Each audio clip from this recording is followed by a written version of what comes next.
민주당과 정부 청와대가 국회에서 검경 수사권 조정에 대비해 경찰 개혁 방안을 발표했습니다. 국가수사본부를 신설하고 정보경찰에 대한 통제권을 강화하는 내용이 담겼습니다. 네, 국회 취재기자 연결해 자세히 들어보겠습니다. 한지희 기자. 네, 당정청이 국회에서 협의회를 열고 검경 수사권 조정과 관련해 경찰 권력 비대화를 막기 위한 경찰 개혁안을 논의했는데요.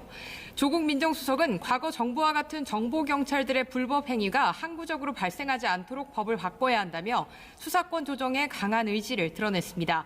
이를 위해 당정청은 사건에 부당하게 관여하는 것을 막기 위해 경찰청장으로부터 독립된 별도의 국가수사본부를 설치해 행정수사경찰을 분리하기로 했습니다.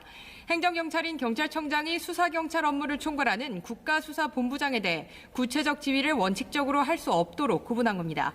또 최근 정치 개입 논란이 벌어진 정보경찰의 활동 범위도 법에 명시해 외부 통제를 강화하기로 했고요. 경찰대의 고위직 독점을 해소하기 위해 신입생 선발 인원을 100명에서 50명으로 줄이고 편입학을 허용하기로 했습니다. 민주당 원내대표단과 당 사개특위 위원들은 조금 전 연석회의를 열고 오늘 논의된 내용을 공유했습니다. 민주당은 경찰개혁 법안을 빠른 시일 안에 국회에서 논의하기로 의견을 모으고 필요할 경우 추가 법안을 제출하기로 했습니다. 네, 국회 정상화를 위해서 여야 3당 원내대표들이 오늘 밤 호프 회동을 갖는다고요? 네, 그렇습니다. 민주당 이인영 원내대표, 한국당 나경원 원내대표, 바른미래당 오신환 원내대표는 오늘 저녁 맥주를 곁들이면서 국회 정상화 방안을 논의합니다.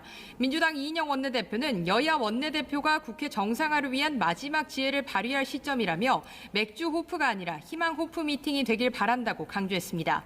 일단 여야 3당은 민생 법안과 추가 경정 예산안 심사를 위해 국회 정상화가 시급하다는 점에는 동의하고 있습니다. 하지만 국회 정상화의 조건을 둘러싸고 이견이 큰 상황인데요. 회동을 앞두고도 여야는 5.18 진상규명과 경제 위기를 놓고 팽팽한 대치를 이어갔습니다. 민주당 이해찬 대표는 5.18 민주화운동 진상규명과 망원 의원 징계를 매듭지으라며 한국당에 대한 비판을 이어갔습니다.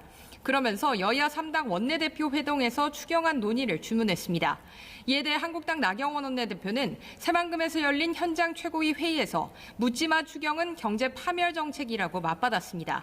이어 생활비를 걱정하는 국민들 앞에서 슈퍼 예산 편성과 선거 추경을 운운하는 것 자체가 폭정이라고 날을 세웠습니다.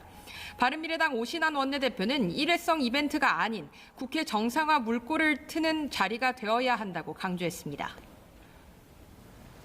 네, 또 퇴진 요구를 받고 있는 바른미래당 손학규 대표가 당 요직에 또 측근 의원들의 임명을 강행하면서 내용이 빚어지고 있다고요.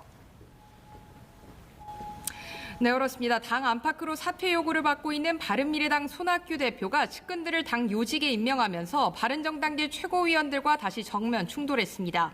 손 대표는 정책위의장과 사무총장, 수석대변인에 각각 최입에 임재훈 최도자 의원을 임명했는데요. 바른정당계 최고위원들은 날치기 통과라며 당원 당규 위반이라고 맞섰습니다. 오신환 원내대표는 당직 임명을 강행하는 것은 당원 당규를 무시하고 당을 혼자서 운영하겠다는 것이라고 강하게 반발했고, 바른정당계 지상욱, 이준석 의원 등은 당을 독선적으로 운영하고 당내 민주주의를 농단하는 손학규 대표는 당장 사퇴하라고 촉구했습니다. 이어 바른정당계 하태경, 이준석, 권은희 의원은 임명 철회권 등을 담은 최고위원회의 소집 요청서를 제출했습니다. 하태경 의원은 손학규 대표가 안건들을 무시해서는 안 된다면서 최고위원회의를 열지 않을 경우 또 다른 자구책을 강구하겠다고 강조했습니다. 지금까지 국회에서 연합뉴스TV 한지희입니다.